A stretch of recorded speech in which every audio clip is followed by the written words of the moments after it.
CCTV na may pang video call?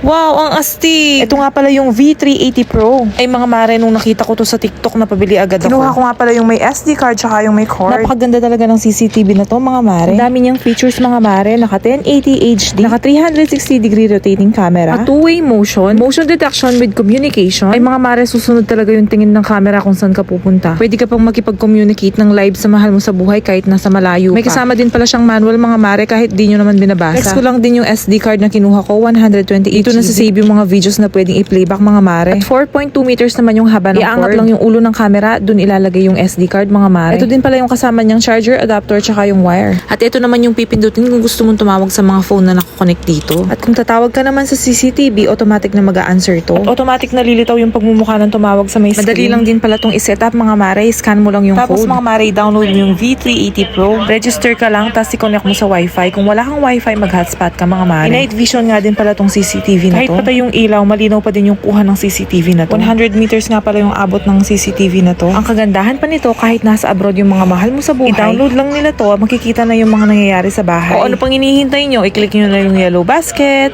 Bye! Salamat!